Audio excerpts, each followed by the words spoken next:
À la recherche de l'Eldorado, hommes et femmes, notamment la jeunesse sur le continent africain, bravent plus de dangers que l'on ne peut imaginer des fois.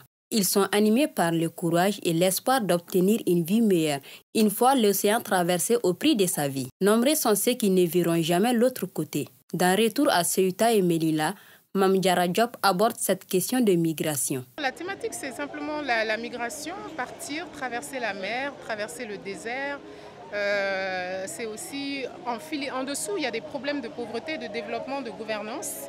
Et c'est ce qui pousse finalement ces jeunes à partir. Ils passent par plusieurs voies, la mer, le désert, mais aussi la route parfois. Et ils bravent des dangers terribles, ils rencontrent la mort, ils rencontrent la souffrance. Mais malgré tout ça, ils continuent parce qu'ils se disent « je veux un avenir meilleur ». Donc moi, mon travail, c'était de témoigner de ça. Mais pas de façon purement journalistique, mais aussi avec un aspect romancé. À travers ces romans, on se rend compte que le thème de la migration irrégulière et ses dangers depuis la nuit des temps jusqu'à aujourd'hui n'est pas de la fiction et reste une question d'actualité selon les uns et les autres. Au moment où je vous parle, il y a un peu plus de 24 heures, 2000 migrants ont tenté la traversée des barrières à Ceuta et à Melilla. Une partie d'entre eux sont décédés.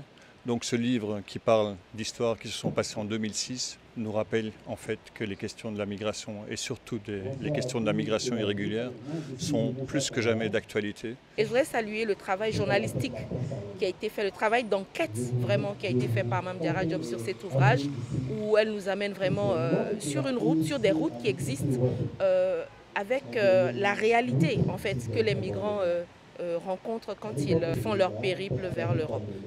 Selon les responsables de l'OIM, tout ce que Mame Diarra Diop raconte dans ses livres est une réalité et doit être lu par tous, notamment les décideurs politiques, qu'ils soient d'ici ou d'ailleurs. C'est une réalité que ce livre doit être partagé, il doit être lu. J'ai mentionné quelques chiffres lors de mon intervention. J'ai parlé de 24 000 personnes qui étaient décédées dans l'océan Atlantique et dans la mer Méditerranée depuis 2014.